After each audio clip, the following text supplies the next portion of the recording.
Welcome to the latest dope episode of the HipPodHedz podcast. A podcast where no sage and no vac discuss their hip-hop inspired moments. Pull up a chair, grab a beverage, fill up your cup and get comfortable. I'm Hayes, host creator of Chicago Bulls and Chicago Bears Central YouTube pages and podcasts. And listen, I love what Known Sage does. Y'all make sure y'all go and check out his hip hop podcast as well, which is HipPodHedz. You guys make sure you guys check him out on that. Feel that shit, baby. We're recording with $20. Yeah, I would say $20. That gets you into the door, and you could drink for free for 2 hours. Mm-hmm. So that's the door, and you're drinking for 2 hours. And then all you have to do is just get another wristband after your 2 hours is up, another whatever, $10, $12, and then you're drinking again. Right. It get a little dangerous, to say the least. No, we don't get that life here. $12 here gets you a cup of ice. Okay. Oh, I press it. There you go. Yeah. And it might not be cold. It may not be cold. That'd be a Wildwood Pepsi. What is that? That's funny. Yeah, it's definitely it's different. The last time I was in Chicago, it was I was just really overwhelmed. First, I was like completely jet lagged, and also, I mean, it was just too loud, too crazy. It was just too much. I almost had like anxiety the whole time. You know what I mean? Like it was just I didn't think it was gonna be like that, but I don't know. It just seemed pretty wild compared to here in the regards of, like, I mean, you don't hear anything right now. You know what I mean? It's like super quiet. It's like super chill, super safe out here. I mean, right now, probably in Shibuya, right around this time, is probably like crazy, but I can't explain it. It's like crazy. You can have a lot of fun, but it's all like kind of organized and controlled for the most part. You know what I mean? Like people wild out, but like nothing really bad's gonna happen. You know what I mean? Like there's no bar fights for the most part. I mean, it's just a bunch of like young kids just on the street, just wilding out. Just Japanese kids. So, yeah. So I'm looking forward to coming back. I'll be back in Chicago late June do the SPIZM thing and see the family, whatnot. So should be fun. So you were basically called sensory overload when you go from Japan to America, pretty much. You get back, all the noise and all the chatter and all the background things going on. Yeah, I mean, like if I sit at a bar, like I already like it's just the volume, and I'm not saying like people don't go crazy here like at bars or you know what I mean, like, but it's just it's like a volume thing. You know what I mean?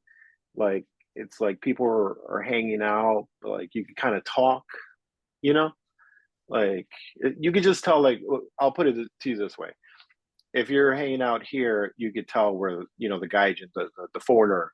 You could always spot them just because of the voice, the way they speak. You know what I mean? Like and it took me a long time to kind of get used to that because I've always been like a loud mouth. You know what I mean?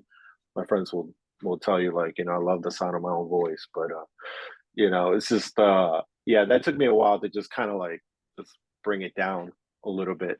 But then again, you go to some other bars that are just not Japanese, they're more like gaijin bars, and it's just crazy. You get people from all over the world, and that's one of the coolest things out here. You could be just hanging out and meet people from like Australia. I mean, everybody loves to visit Tokyo. You know what I mean? So you get people from all over the world, and that's always interesting and always fun. But I want to say for the most part, when they do come and visit, they like follow the rules here. You know what I mean? So it's kind of weird to see, like, probably in their own country, they're probably wilding out, but like over here, they're like, you know what I mean? Like I've dropped my wallet a couple of times, like my train pass, which holds money. I dropped my phone. I've always gotten everything back by a Japanese and by foreigners here. which is crazy. You know what I mean? It's like everybody just follows the rules, so it's cool. Well, It's nice. The moral compass there, even when I've done business with China and Japan, and they do import export things, I work for a company that did backpacks and travel gear. The honesty and the fact that everybody's trying to help you win is astonishing. In America, as you already know, it's like if somebody's got an advantage, they got an advantage. They're not going to tell you what it is. Over there, they'll tell you, well, if you do this, you'll make more money if you do it this way. And I was amazed, like, with the culture also, when you work with a Japanese company, everything is so succinct. You're right. Everybody follows the rules. They're on time for meetings in at a certain time. It took me a while to adjust to the eye contact, and the way, like everybody's on the camera, but they're not looking at you. So everybody's like staring straight ahead. So like the first time I did a call like that, we were doing a big rollout with a Japanese company, and they bought an American company, and they basically were changing the culture. So Americans are kind of like all over the place. They got on the call, they had the agenda, they had the meeting notes, they had bullet point. They went through every bullet point. The meeting was done. Absolutely.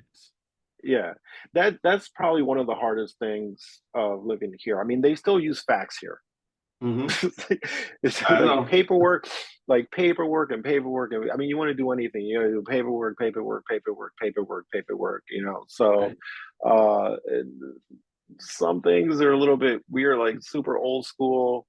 Can be like a pain in the ass to get things done. It takes a long time to do certain things, but the trade-offs, I think, outweigh the cons. You know what I mean? The pros outweigh the cons. Some respects. I would say it's more like a little bit more conservative out here. You know what I mean? There's a lot of rules. You can get in trouble for a lot of stuff that in the States would be like, what? You know what I mean? But things like smoking weed or fighting, especially if you're a foreigner, that's frowned upon. I mean, you literally just get kicked out of the country, never be allowed back. So it is a privilege to be able to stay, to visit. And I always tell people, like, hey man, if you're going to come down here, it's a little bit different. Just follow the rules. You can drink all you want. You can be drunk on the street. If you're having a hard time, the cops will come and help you. People will help you and stuff like that. But you can't be, messing around with like drugs or fighting or anything like that, because they will put you in jail, and you don't want to go to jail here. You know what I mean? Things like that. So, but yeah, other than that, I mean, walk out and 2-3 o'clock in the morning, whatever, midnight. Most part, I mean, it's just safe. Nobody's gonna mess with you. So that's what I like about it. How would you say the coaches affected SPIZM's like vision? Obviously I see with the Godzilla in the background because I'm a big kaiju fan, and I mean, how would you say living there has affected like how you see music right now? Has it evolutionary or whatever you experienced? I think it took me a while when I first got here. I was just doing a lot of like open mics.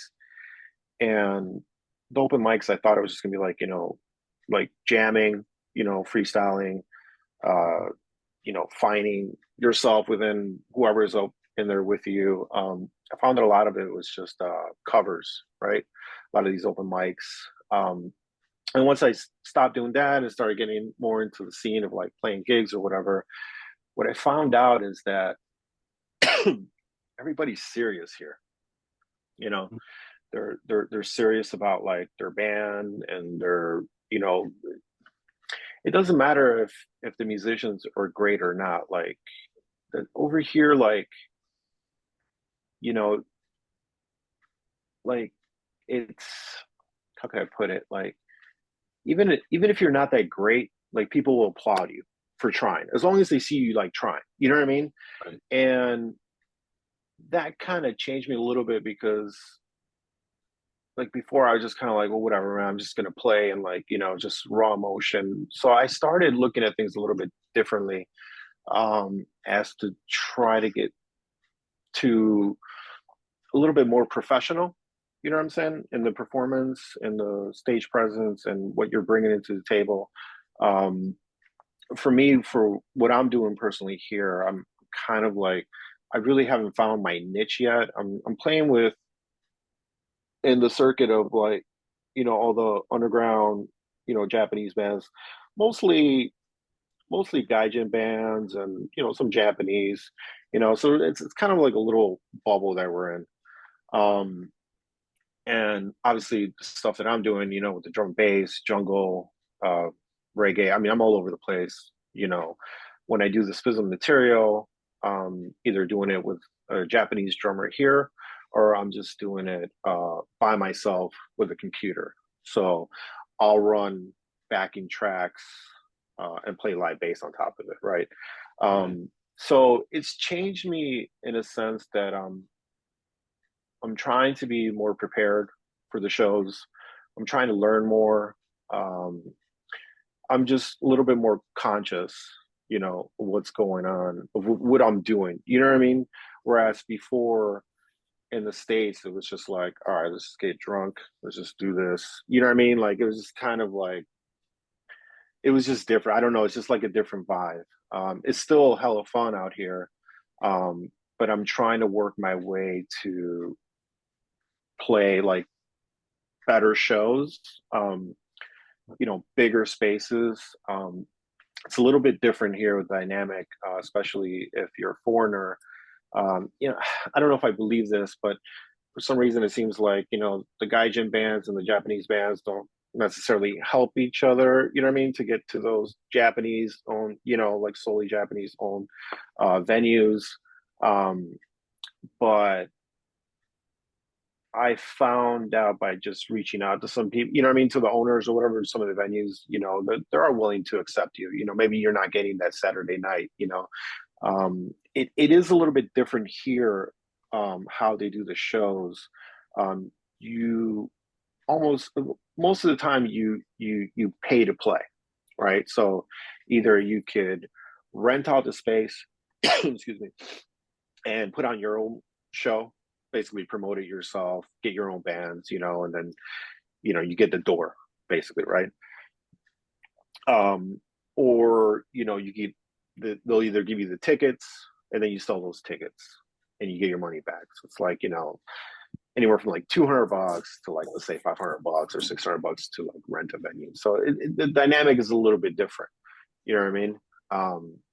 And it's tough because if the Japanese kids don't know who you are, they ain't coming to your show. You know what I mean? Even if you promote it or put it in the magazines, whatever. You know what I mean? They're like, well, who are you? So it is a little They're too bit busy of an working. They're too busy grinding, baby. Yeah, I mean, it's but sometimes you get on those nice little bills that some of these bands bring a lot of people in it. It's fun. But I haven't. I've only just stuck to playing in Shibuya, um, at Knob, which is pretty much. I mean, it's a Japanese live house, but it's pretty much a gaijin. We're welcome there, and it's mostly gaijin bands and stuff, along with a mix of Japanese bands. So it's a basement show, man, on the floor, and it's again $20 to get in, or you could drink for 2 hours. So it gets pretty crazy down there. Excuse me. Yeah, man. I appreciate you letting us geek out over this SPIZM origins, the SPIZM mythos, the SPIZM Far Part collabs, and y'all still doing stuff. I think Dave has a show later on this month in Forest Park to keep the vibes going, man. Yeah, on the 26th. I was supposed to play on the 20th for fundraiser and opening of a new live house here in Tokyo, but we're going over to Korea, so I'll miss that. And I'm doing it actually. When I get back in February 2nd. Some guy from France. God, I forget his name, but some not DJ, but he runs stuff, and it's pretty cool stuff, electronic stuff. So should be fun. But yeah, like that whole thing about the SPIZM collab between him and I. He was supposed to come here, and because of COVID, he had to ticket everything. I had Yep. shows booked. But they shut down the country, so you couldn't get in. And prior to that, you know, we started talking, and I was like, hey man, why don't you just, I was doing some stuff with some other cats in Chicago, over the computer, over the internet and stuff. And I was like, hey man, why don't you just get like a you know, little sound card, you have a couple mics over there and just start tracking some drums, man. Like, send me some stuff, and, I'll send you back some bass, and, and that's how really all that stuff happened. You know what I mean? Like literally, like a lot of that stuff that came out is literally two mics on the drums, and we're just learning how to record and mix and whatever. Now we're a lot further along with our producing skills and everything, but we still have all that material that still hasn't been released yet. That's been, I mean, Spiz like tracked that shit, I don't even know, like 30 songs or something. You know what I mean? Like during COVID. So there's still stuff that hasn't even came out yet that I'm still working on for the SPIZM. But yeah, I mean that I guess COVID was a blessing. I don't know what to say, man. Like, you know what I mean? We're definitely we're definitely COVID doing killer, more. COVID collabs, all the things, Bro, my we're man. we're doing more now than we were when I was back in Chicago, to be honest with you. I mean, like we just started like doing stuff, like started being pretty active. And then I was just like, you know what? I'm just moving to Tokyo. He's like, what? I'm like, yeah, I'm just gonna go. He's like, all right, bro, like whatever. You know what I mean? So yeah, that was kind of crazy, but we're still going strong. There's a lot there's gonna be a lot more stuff coming out soon, a lot more collabs. I'm excited for you to do that track with him on the 26th. I just heard about that today. Yeah, yeah, we're gonna do a couple That little should be songs. dope. Yeah, you're gonna step in for Jarrett, right? Mm. Yeah, man, we're gonna do a couple songs with SPIZM, so it's gonna be awesome. Little Daywalkers Yeah, that collab as that well. show and that's a new venue too as well, right? Yeah, yeah. So I think they're trying to promote some in Forest Park there. It's gonna be a Right, live hip West hop Side, right? Green Lights. Yep, Green Lights music will be in the building as That's well. awesome. And That's to great. kind of step back, man, it's dope that you and Dave, who we had on the show before, and told his side of the whole SPIZM story, how y'all Yeah. kept the relationship going. Because I know a close buddy of mine that actually just moved out of an apartment with their bestie, and they kind of had an outs, and they ain't even countries apart. You know what I mean? They're just they live in the same city, so it's just Right. dope how y'all just kept the relationship strong no matter what. You know what I mean? As far as Well, I mean, I don't know if David, I mean, David and I have been friends forever. I don't even know if I like the kid, you know, but the the stuff, it's just that music, man. I like this brother better. I mean, you could bleep that out, but he knows that shit. But no, so yo, to pry a little bit there because I always hear about the tragedy, which is unfortunate, but I don't know yeah, that yeah. you ever. I never even realized you had a relationship with the brother. Like you, It you was actually knew him? brief, man. Dude, it was brief. Stop. Yeah, like yeah. So that was kind of crazy because Spiz was like, "Hey, man, we've been doing this music. I mean, you guys know the story. Like, I mean, he was crazy. He's like, hey, man, we're just gonna do it drums and bass." I was like, dude, are you sure? He's like, yeah, man, this is gonna be epic. And I mean, my style is probably not the best for Spizm because I just kind of stay with the beats. I'm not very melodic. I'm a little bit more nowadays, but anyways, he was like, listen, he's like, we need to go to Baltimore because I want to show everybody, you know, why I moved to Chicago and why, like what I'm doing and stuff, right? Like he wanted to go back and show his friends that he'd been doing jazz and his new metal stuff or metal whatever he was doing. And I was like, cool. So like along the way we did all these shows and then we finally get to Baltimore, and that's where I met Nick. um Great guy, man, super talented, man.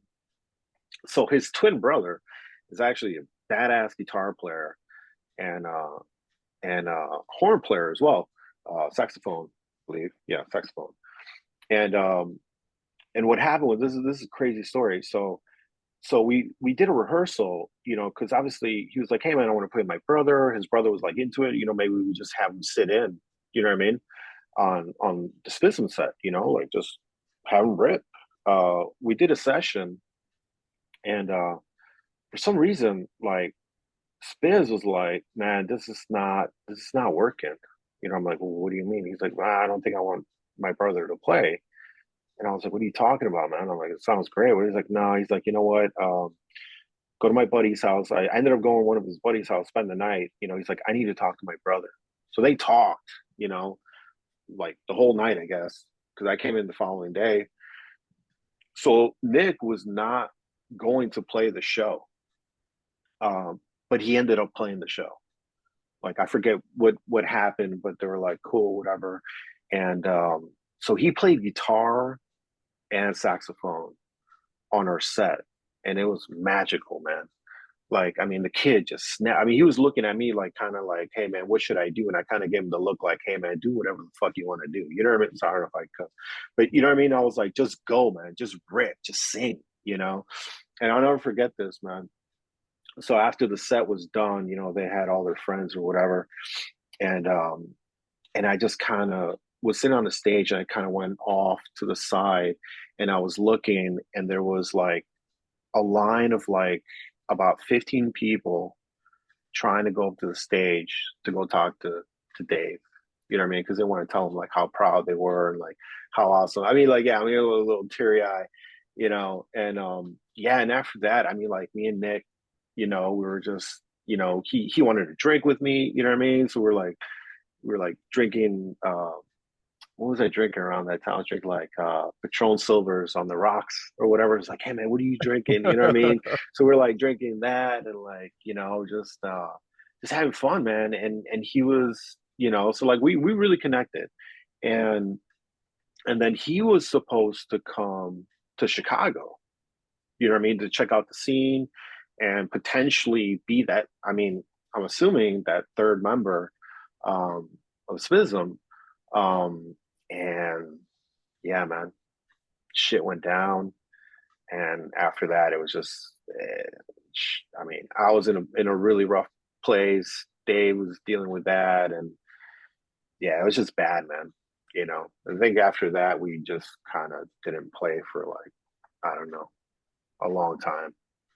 I feel like yeah, just kind of lost ourselves. But yeah, man, Nick was a good guy. That's wild. I Yeah, appreciate you sharing that because I always yeah. hear about the after effects and him not being here. So I rarely get a glimpse of Uh, what it was like.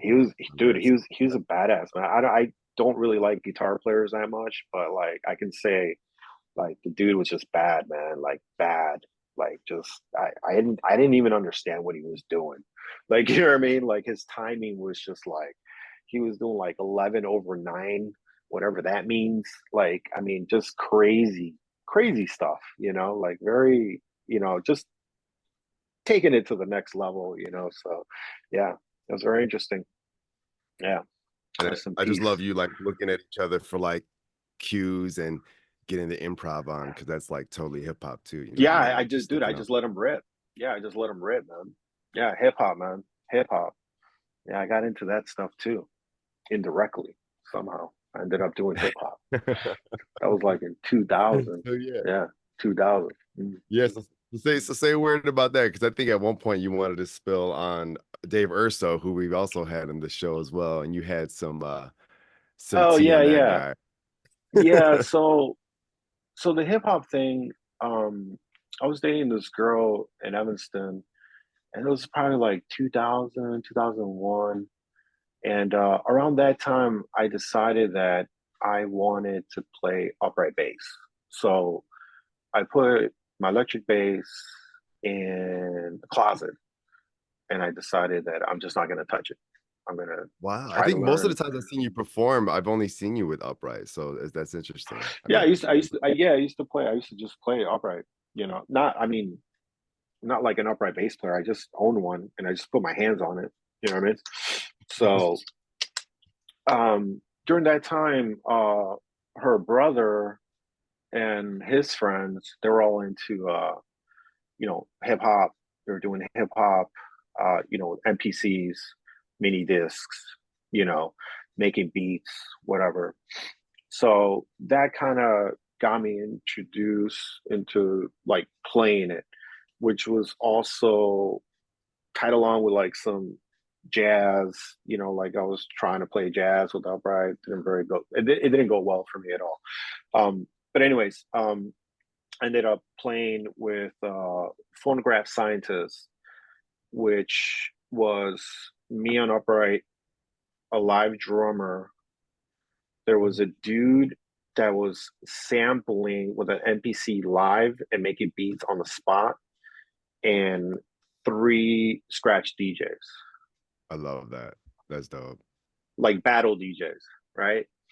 And that's what I was doing for a while. Like, you know what I mean? Like just crazy parties by the loop. That was a lot of fun, man. Like, I mean, and that was just pretty much like improvising as well. You know what I mean? Like we're just kind of just doing it. After that, I think, right. So like around 2003, I'm doing the SPIZM stuff. And then that's when we're going to Carbondale. And that's when I started getting into even more hip hop, because I think I did a jam in a basement at Bill's house with the Third Islanders that were out there. Respect. So I'm not sure. Like I didn't know who they were. Like, hey man, can you play some bass on top of this? And I was like, yeah, sure, whatever. You know what I mean? Like I just played. So Ursel comes in later because Ursel grabs me. At that point, I was doing, electric, upright, whatever. I had both, right? So Ursel takes me out and he's like, hey man, can you come out to this thing tonight? You know what I mean? And I was like, yeah, whatever. Like, what are we doing? He's like, oh, bring your bass. I'm like, okay, cool. So I bring my bass and I don't even know these people, but Ursul's like, hey man, all right, I'm gonna have you play. I'm like, what am I gonna play? He's like, oh, don't worry about it, man. You just follow me. And then at the end of the night, he gave me some money. And I was like, what is this for? And he's like, well, you getting paid. I'm like, for what? For playing bass. I was like, wait a minute, you get paid for this shit? He's like, yeah, man. Like, I was like, oh, and like he's the one that like put me on to that shit. And then this ain't a drug deal, my dude. This is actual legit. Yeah, I was like, why are you giving me money, man? I'm like, I've been playing for free forever, right? And then he's the one that would just drag me out. I remember that one show, he dragged me out to the oh my god, what's I'm forgetting the name, Subterranean. Subterranean. He dragged me out and he's like, hey, we're going to Subterranean, Third Islanders. And we went all the way upstairs, and you guys, I mean, I don't know who was, I don't even remember, but there was already people playing. And they're like, no, man, we're going to get up next. I'm like, what are you going to play? It's like, dude, don't worry about it. Again, he's like, just follow me. And we did like, I think a song or two with you guys in front of like, I mean, there was like mad people there. I mean, there was like, I mean, the place was packed. I mean, some lady asked me to sign my name on like over here by her boobs. Like I was like, what paid and you're getting PDA, bro. I was like, what? I was like, and yeah. So that's Ursel for you. But yeah, I've known Ursel for a minute. We have a long history. I played in his projects for many years. I think he also had Brad as well on there. I played bass for Brad. Yeah, man. Brad, Paradox, right? Paradox frequency. Yeah, Paradox. Yeah, I've been playing with him since I was probably like, he's the first one like I really started playing bass for. I think I started playing bass for him when I was like 14 years old.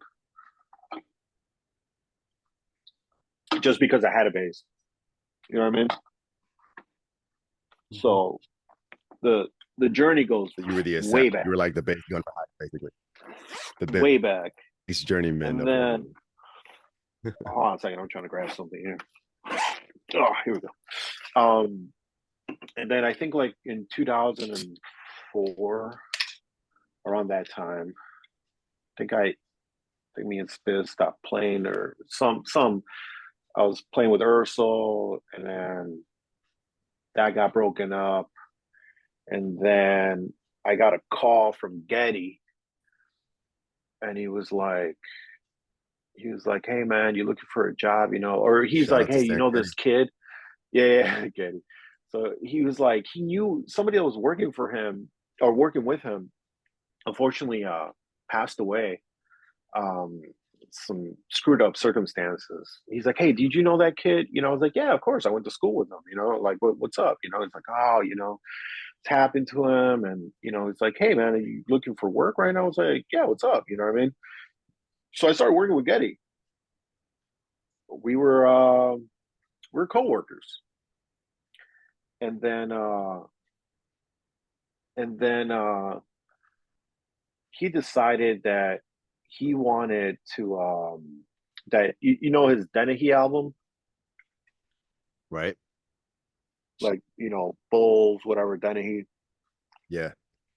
that whole album. He wanted to do it live, No so way. I went on tour with Getty. Get out of here. Yeah, it was me, this dude Armando, crazy guitar player like Santana or like Jimi Hendrix, and then some uh this this this this girl on drums, Kiki. And we did like a small little like tour. Um, you know, so I was playing with him, and that was wild. I mean, you know, and after that was done, he wanted to do this concept record that never came out. It never came out. It's Just recorded. hold it hostage.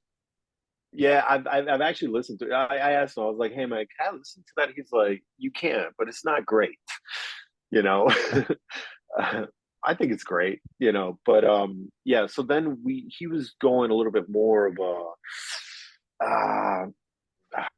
what can I say? Got a little bit more experimental. So there was like keys, guitars, drums, and Mhm. bass. Um, Nice. so I was doing that with them, and you know, we're playing Chicago, you know, St. Louis, Carbondale, you know, whatever, you know, we're doing that whole little circuit. Um, and then yeah, as far as hip hop, I think that was it.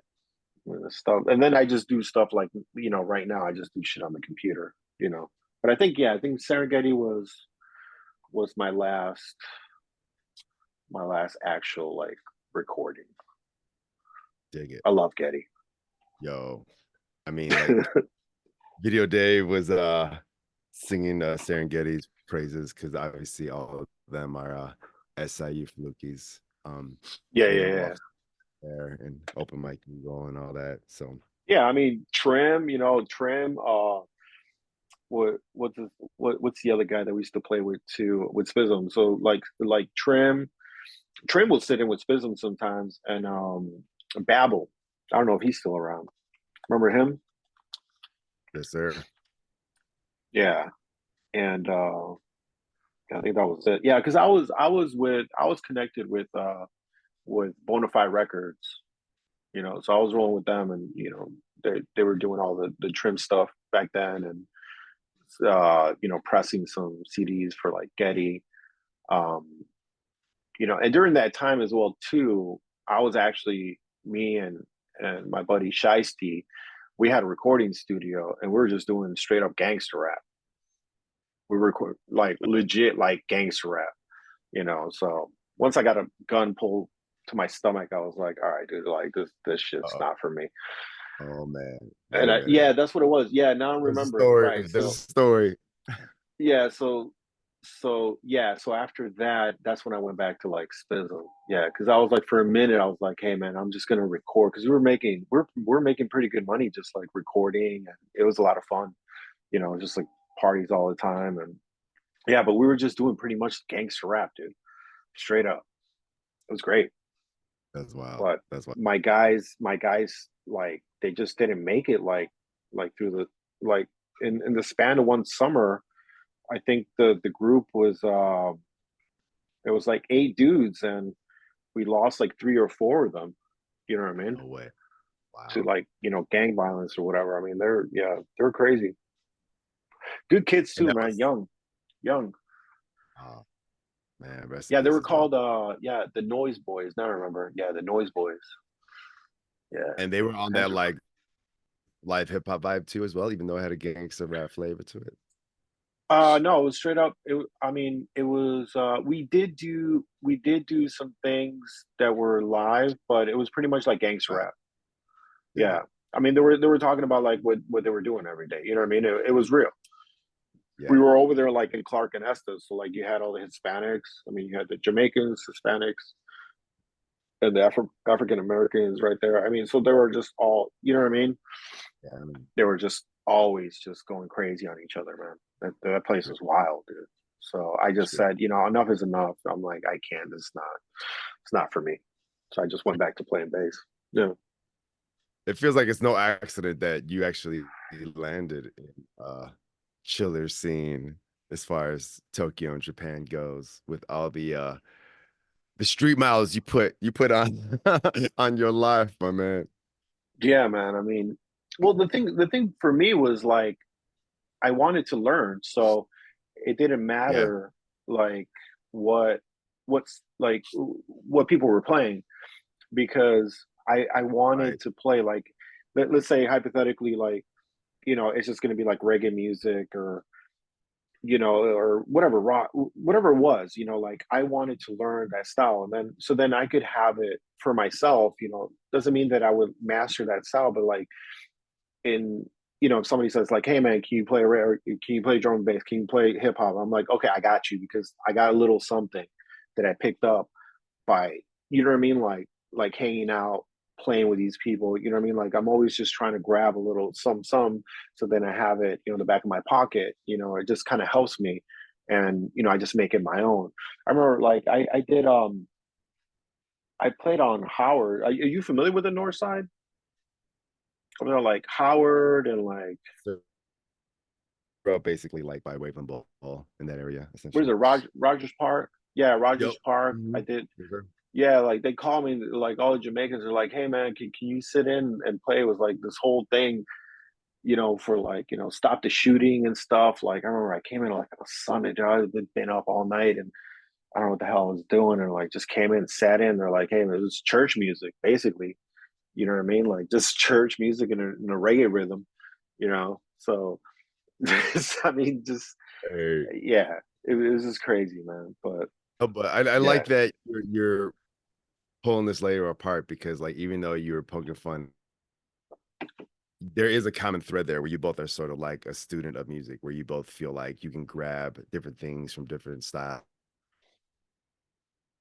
yeah, Because like I man. feel like there's a big part of rap when you're talking about the Noise Boys, and then like at some point you had to kind of like claim a certain sound and not step away from that sound. It was almost kind of like militant, or like like gangster in a sense, right? But being a lover of music, like that's a totally different discipline, I would say. Yeah, I mean, like for that, I wasn't really playing bass. All I was doing was just engineering. You know what I mean? I was just tracking these dudes, you know. And then my boy, so I would track all the vocals, and then my boy would, he mix it, whatever. Like we would do like 8-hour blocks, whatever. I mean, I was tracking it was so the whole operation was 24/7 because I would come in late at night. And some of these dudes, because of what they were doing on the street to make money, they could only get to the studio like at 2, 3 o'clock in the morning. You know what I mean? So like Sure. that's the only time they had time to, like drop some vocals and shit. So I would Who be says pretty who much, says nothing good happens at 3 in the morning? Come on, man. dude, man. I would be there. I would be there tracking from 11 to probably like about 6, 7 o'clock in the morning. My boys show up, and then I would sleep during the day, and then we would just rotate like this, boom, boom, boom, every day. I mean, we just, it was great. It was scary. I mean, some really weird shit happened. You know what I mean? Let me put it to you this way. I had a dude, and this was like 2, 3 o'clock in the morning. So he brought his beat, he's trying to do vocals, and I can't understand anything that he's saying, man. You know? And I know the guy can rap, man, and I'm like, "Hey man, can you do me a favor?" He's like, "What's that?" and these, these motherfuckers that, they ain't playing around, man. Like some of these Don't be guys are teaching fucking lessons to me. right. And I was like, look, man, I'm like, I don't care what you do outside of here and shit, but like, when we're in here, we're trying to work, man. I want this shit to be like as good as possible for you and for me, right? So just whatever you have in your mouth, man, just put it on that table. I'm not even gonna look, you know what I mean? Just get all that shit out of there, right? Just put it on the table and then just try these raps again and see if it's a little bit better. You know what I mean? Like I had to tell the dude that. And once he did that, I mean, the session was fine. You know what I mean? Like it was all good. He didn't trust me at first, but I was like, dude, ain't nobody gonna touch your shit. You know what I mean? We're good to go. So shit like that. You know. So I dig that. I dig that. You know what I'm saying? Engineer Pablo dropping gems on these younglings in the street. Sometimes you got to do that. You got to drop the gems on. I just had to drop a gem a few minutes ago. So, oh man, you still working? You still oh, working? man. Keep dropping them gems, baby. Nah, I was listening to Pablo's story, and you inspired me when I took that call. I was like, let me handle this the Pablo way. So, Right. You just got sometimes, hey, sometimes people need a little bit of guidance, you know what I mean? It's just not, just try to be polite, but you gotta give them a little bit of a push. You know what I mean? So I but think yeah, man. when we're rounding out the hour, I think we might have to get some final thoughts at the end of the hour here. But I mean, you gave us a lot of good stories. I think so. You told us some stuff about Dave Marsalek and Dave Urso, obviously. Yeah, I And have a lot of Getty. Daves in my life. Yeah, Dave and Dave. Wait, Serengeti's also Dave too? Yeah, he's a Dave. No, Oh. man. Dude, crazy story about Dave. Wow. So Dave is my connection to Japan. How's So that? Dave knows he used to live here. Damn. He met my wife here. And my Oh, wife get out of here. ended Wait, up, yeah, she went to you're talking about Carbondale Getty, school right? too. Yeah, I'm talking about Getty. Yeah. Right, So okay. so he told me this. Worldly He's like, listen, man, if you're gonna move to Japan, the first year you're gonna get homesick, man. But you just fight that, man. You just fight it. You just fight it. And you stay your ass out there and never come back. Don't ever leave the island. So we have this running joke, you know what I mean? You never leave the island. And anytime he's live on his Instagram and I happen to pop in to just view his video and stuff, he always says the same story. He's like, oh man, there goes Pablo, man. Goddamn Pablo, man. He stole my wife. He stole my life. He stole everything from me. You know what I mean? It's actually pretty funny. every time, man. It never misses. You know what I mean?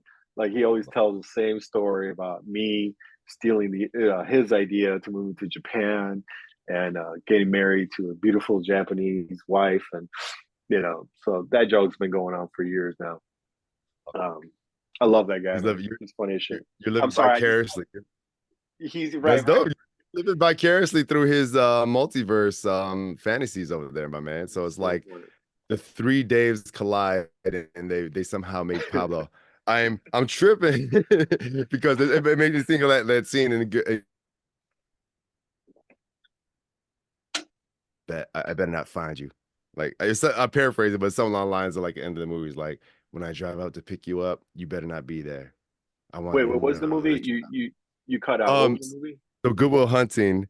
There's right. dynamic where like Matt Damon had to leave the hood, and the Ben Affleck character was like saying like in his most bromantic way, like every time I come pick you up, the best part of my day is that you're not gonna come in the car. You're right.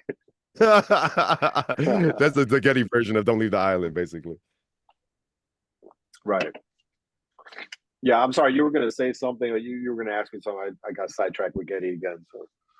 No, I love that. I love that. No. I was just going to say we're sort of rounding out the hour, and I appreciate you hurling through our technical difficulties and our dropping gems on mute over here. But was there any other final thoughts you had in the span of Man, you covered a lot, bro. You covered a lot. Like I don't know every what the hell I was story, talking about. every we- story did is we- like its own podcast miniseries. I feel like. Did we talk about it? I don't think I ever got a question, but well, let me tell you a little bit about what we're doing right now. Nice. I'm with that. Dope. So I can't really. I'm not sure if I could say the names, but anyways, we're obviously with SPIZM. We're going to be releasing new music as always. Singles about to drop soon. We're going to re-release some singles as well. But what we're doing now is we are working with other artists since we're such a dope rhythm section. We are helping other musicians to put out some music. And it may not be hip hop or drum and bass or anything. It could be anything. You know what I mean? So it's kind of like a little gig right now that we're doing. I'm producing stuff out here. I'm also, I've been doing studio work for other bands out here. And we'll see how it goes. I don't want to like announce it yet, but I'll be supporting a band out here that's, touring nationally here and internationally. So yeah, I just, I'm really excited about the projects that are coming about because we're utilizing our skills as a rhythm section to help other musicians and also even David will be working on a project coming up next month, which he's actually producing the whole thing. You know what I mean, for lyricists, which would be interesting and pretty dope, to be honest with you. So I'll be involved, with bass. Obviously, he'll be doing his keys and drumming and arrangements, and we'll record everything ourselves, produce it, and put that shit out, man. So pretty excited about that. I respect that. Thank you for teasing it out, man. And it's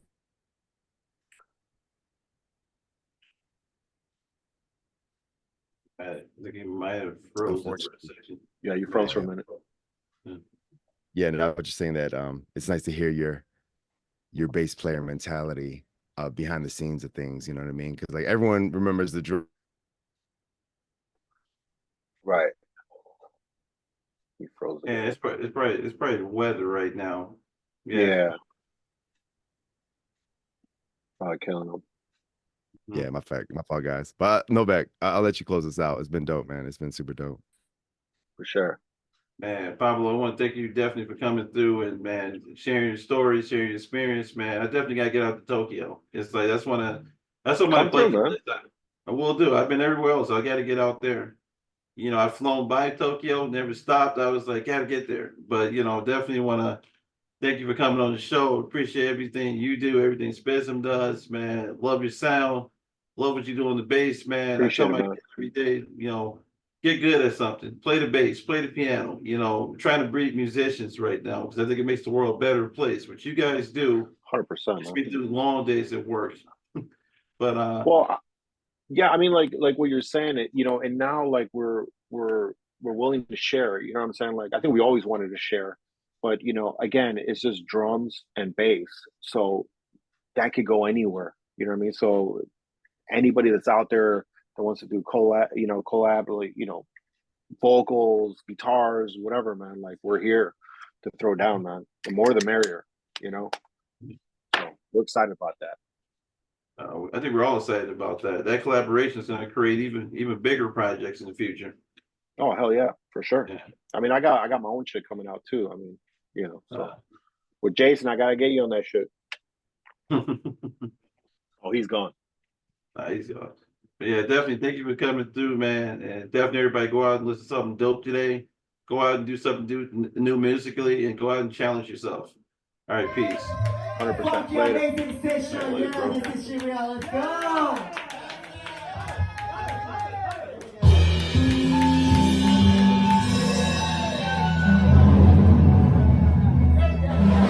The new album, I was writing, called The Blessing.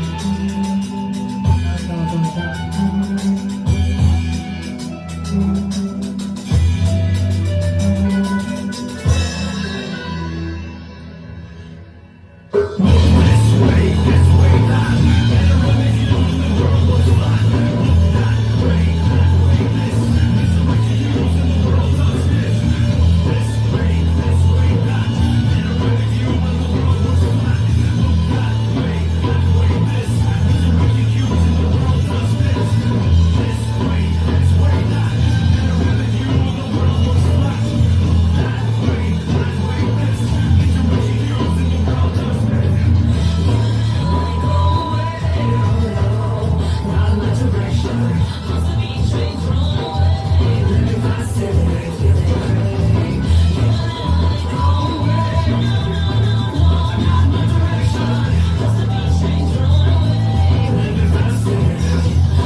Thank you for listening to the HipPodHedz podcast.